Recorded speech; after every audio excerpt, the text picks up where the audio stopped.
Welcome back, everyone, to this episode of Ottawa Experts, where we're speaking about a topic that for many is taboo, and that is death and dying. And we're trying to shift the conversation a little bit from being one that is grounded in fear to one that is grounded in curiosity and openness.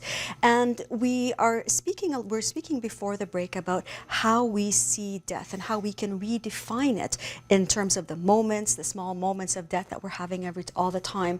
And Angela, I want to ask you, because I know that you have done a lot of research in this area. I mean, 95% of the world's population professes a belief in something beyond themselves. And with all the work that I know that you have done, can you tell me if there are any common threads that you see among all the different faiths and beliefs when it comes to this experience called death?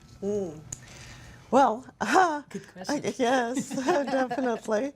Of course, the problem of speaking of many religions is that religions are varied and multifarious, and so generalization is, we're always on a little bit of dangerous ground there. There's always somebody who, doesn't fit that paradigm. But if I think in terms of commonalities, I could think of two that perhaps go across most religions. And one is that most cultures, let alone religious systems, also have a sense or a belief in a reality, and a reality alternate to this one. So for some it is beyond the world of the senses. For others it kind of includes the world of the senses. But the religious perspective always presupposes a reality, another reality. So that's one kind of commonality. A second one is the idea of the continuation of the person, however the person is conceived, whether person is conceived as essentially soul or spirit or mind, consciousness, awareness, whatever you want to put on that. There is cross-culturally an idea certainly within the religious perspective, that the person continues, that the person does not come to an end at what we call death. So those two are, sort of where we could find common threads. Well, it's almost entering into the realm of, I want to say, the mystics, or the people who, like your faith, and it seems to me really has to play a role in this. If all of the great religions and all of the great philosophies are speaking about something that is either parallel to you, if I'm understanding you correctly, and or beyond you. Yes, so there's either a parallel reality, which parallel realities. You would find that in indigenous shamanic systems, or beyond the world of the senses, which you might find in more mainstream religious systems. Okay, do you want to add something to that? Oh, I just love it, and it's so true, because there is something out there, and they all believe in that. So it's so true. And yes, for the shaman, they know, for the Peruvian shaman and a lot of other shaman, she was talking about that. That's why I was smiling, because they know it's just our soul that's continue on to another journey. So, and they celebrate it. So it's not everywhere that they are fearful of it. And the more we're just looking, it's all about how we look at it, as your death and everything, because you can change and create whatever you want. And the more you're like at peace with yourself, the more you can create what you want right now. Have fun right now. Live life fully right now. And it's true that all the religions, there's such great things from the religion, and they all talk about other worlds or one God and things like that, and connecting. So it's just it's fine, and it's respecting the religion of the person that is dying as well. Respecting their religion. And actually, the continuation of the person of course, is related to the idea of an alternate reality, because that where is are you going to go? Exactly. That's the journey. The journey is into the other reality, whatever that may be. And so, do any of the world's religions or philosophies speak about the afterlife in some way? Like, do they describe it in any way? Yes. So there are descriptions of what it's like. Okay. Lots of descriptions. Okay. And of course, it depends again on who you are asking. Who you're asking. Because the descriptions that come to us from the ancient Mesopotamians, for them, the afterlife was a very gloomy, dark place, the underworld. That was where everybody went, and it was not a place that anyone wanted to go. Then you have, ancient Egyptian religion, who they came up with the idea that, the afterlife could possibly be something really positive. So they presupposed the idea that there could be a real life after death. And then, of course, we have descriptions of paradise from the Islamic tradition, which are very sensuous and very beautiful. We have many descriptions of hell, which are very fearsome and terrifying. So, there are lots of descriptions of the afterlife. Yes. And even science is catching up to a lot of things. Right now, they've proven that there are more than one dimensions. This is true, actually, yes. And everything, some spirituality, some religion talk about that everything is happening right now. So really, we're in another dimension, and scientifically they're proven that. Yeah, that's a scary, I don't know if it's scary or comforting that you exist on many levels at the same time. That there really isn't, it is kind of cool actually, that it's not like a backwards or a forwards. It's like everything exists at the same time. And you're just now in this moment, and you're just simply moving from one dimension to another depending on your level of consciousness, essentially. And also it's because, Deepak talks about the seventh state of consciousness, and in the course I talk about that, and it depends on which level of consciousness you are at. Don't deny your reality. This is real. Okay, but when you change level of consciousness, you can change your reality, your senses change, everything change.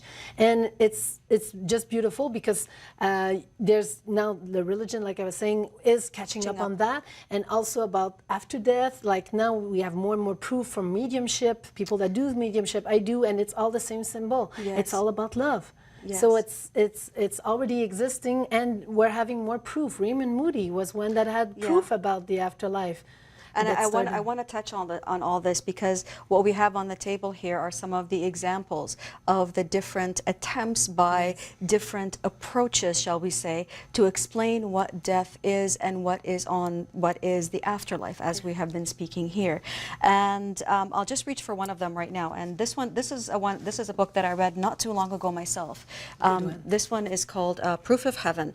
And what I especially liked about the author Ibn Alexander, he's a neurosurgeon. He is somebody doesn't believe in anything. If you can't see it, touch it, it doesn't exist. And what's fascinating, he basically, I think, contracted a rare form of meningitis and was in a coma, and they were about to pull the plug on him, and he essentially just sat up as they were about to do that. And there was no brain loss. He has maintained all of his capacities to function. And he had the proof scientifically while he was doing that. What is fascinating about his experience is that he goes to great lengths to keep it scientific, to keep it neutral, to use neutral language. And I think for those individuals who are a little bit, leery of anything that is spiritual or that moves into that terrain, this is a book that is fantastic, because he is a scientist trying to explain an experience that just simply cannot logically explain. And he didn't believe in it before. He didn't believe in any of near-death this. experience, he didn't believe in it, and then he's a believer after. Yeah, we should actually define what is a near-death experience. Do you want to touch on that one? Yes, go ahead. Okay. Well, Sylvie. near-death experience, obviously, it's you're not dead, but it's like the brain activity stop. Or it could be when you're in coma. It's either you're on the verge of dying, or you might have died a little bit, and then you do come back. So it depends. What is dying a little bit? Oh, Because that yes. is, yeah. But I meant, well, when there's your heart start beating and your brains, there's no action, there's no electromagnetism and everything. So that would When be the brain is, they consider the brain is dead. There is no brain activity, yes. so they assume that you are, that's what they mean when you are brain dead, I think. So that would be, because sometimes it is when you die, but sometimes it is before you die. It's for near death. They call it near death experience, but sometimes it is when you died and you went, like Eben did, and you came back, and sometimes it is before you die, or you're on the verge, or you're close, or you're in a coma, and that's when some people get some near death experience as well too. Angela? Oh, sorry. Oh, it's okay. It used to not exist before, because now we have more technology to resuscitate somebody and put the machine and bring them back. And that's why we have more experience of it now than we used to. Plato was the first one that talked about it. Who was it? Sorry? Plato. Oh, Plato. Plato, Oh, okay. sorry, Yes, I'm no, French. no. That's okay. Yes, thanks. He was the first one that talked about it. It was, if I remember correctly, it was a soldier that they thought was dead, and they put it on top, and then he woke up. And because of that, and he explained, he saw everything. He saw everything that happened, and he told them. And that's why, and they really thought he was dead. But that was rare during that time, because they didn't have the machine and the technology to bring back somebody. Yes. Now it's more and more common, because they do. So sometimes you do need the machine to bring them back, sometimes you don't, like that guy. Okay. Did you want to add to that, Angela? You were Well, when we speak about near-death experiences, we run into the problem of what is the definition of death? Yeah. Because if death is that from which one does not return, then the key word there is near death.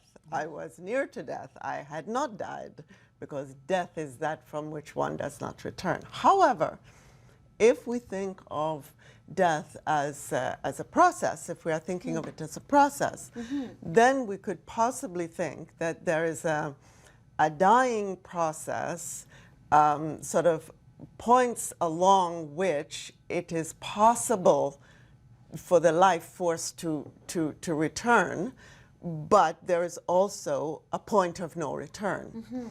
So near-death experiences, then we could say, then these are experiences that have taken place in that period before the point of no return. Okay. Otherwise, they would not have returned. They would not have returned. Good point. Yes. So this is why you get such a lot of debate over this, because again, it is a matter of interpretation, because for some people, the experiences that one, and I mean, there's a wealth of anecdotal, evidence to say that certainly people do have these experiences. That is not in question. Yes. What is debated is the meaning of it, or the interpretation of it. So for some people, the experience is pointing to or proof of what occurs after the point of no return. Okay. For others, that the experience does not necessarily speak to the situation after the point of no return. Okay. You see what I mean? Okay. And so then, are they coming back with? Because I know that there's many anecdotal, and this is, I know, where the scientific community kind of butts heads a little bit with the individuals who have had these experiences, because I'm not sure that it can be proven, but it can't be disproven. And so you have all these wonderful people and experiences that have happened. Like I know Raymond Moody was one of the first doctors. He was he was a clinical psychologist. Is that what he was?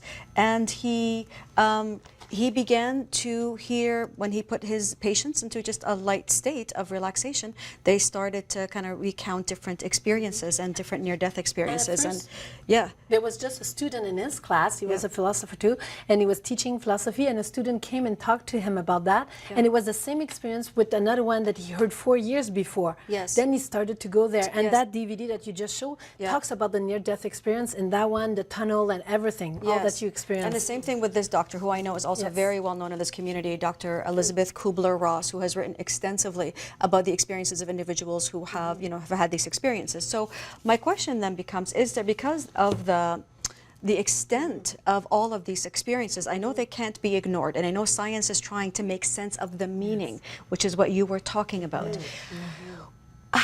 What is it that ties them together? What is common among all of these thousands of experiences of these individuals who have not quite gone past the point of no return, who have obviously returned? What is it that they are sharing? The peace, the love, just the light, the beautiful light, the peace, the love.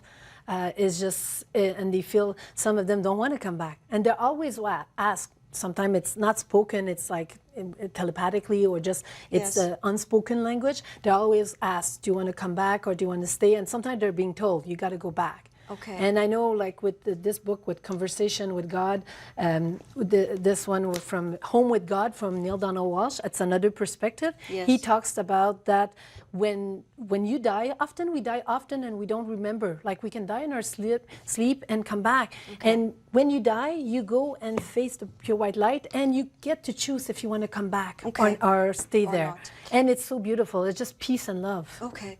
And did you want to say something about the experience? Well, I think that Sylvie has described very, very well the kind of experiences that we find in the modern Western period. Okay. And to bring just to bring a little historical perspective to it, because certainly those are commonalities, seeing a very beautiful light, meeting family, and that Is sense this the tunnel of that people light, a sense of being embraced by love. And that these are very positive images that we have in the modern period. If we were to look at the accounts of near-death experience, or what we would call near-death experience, from the medieval period, we would find this book would be called Proof of Hell, not Proof of Heaven. Oh, really? Because those who died and had experiences, the experiences, often they were shown the beatitude of heaven, but the main point of the experience was the experience of hell. And the main point was that the person returned to bear witness that this is what is waiting for you if you are not good. And so why do you think there is this kind of disconnect in terms of the experiences of, say, those times and today? Are you saying that it's temporal, like related to the era? Related to the historical period, related to the influence of the church at the time, and in our period we have in the modern period, we have a more psychological approach to things, and we also we are seeking out positivity. Okay. And so perhaps this is what comes out of that kind of approach. But it's interesting to note that different historical periods present different views of this near-death experience. That's interesting. I had never heard of that before. Interesting. And it would also depends on who is having the near-death experience. Okay? Yes, sure. Because a lot of spirituality, they're talking depending if one person is not ready. Like for the shaman, they said that you go back to all the places where you have unfinished business, where you need to forgive somebody, or you could have done something better and all that. So that could be hell for some people, because they have to face all their fears and all the things that they haven't done correctly or they weren't nice. And you being being judged, but really it's us judging ourselves. So the more you do your work before, the easier it is, and then you see the light. So it depends on the person too who is living that. So if it was at a time when, I don't know if the church was more controlling or the culture was more controlling and it was all about fear and that's how they would control everyone, then that's where they would go in there and they wouldn't have time to release all that they were releasing. They would hold on to all of that and then they would face all the places they didn't do correctly and they would that would be hell for them. So you can change that by forgiving right now, by saying to the people you love them, by taking the present, smiling to people, and you can change that right now and then you have a good experience. So that all depends on you, on the person too. So Okay, well, you know, that gives me a very hopeful vision of kind of where we as a humanity are moving towards. So we'll continue this conversation. We have to go to break. Please stay tuned as we go to break, and we'll come back and continue our conversation on death and dying. Please stay tuned.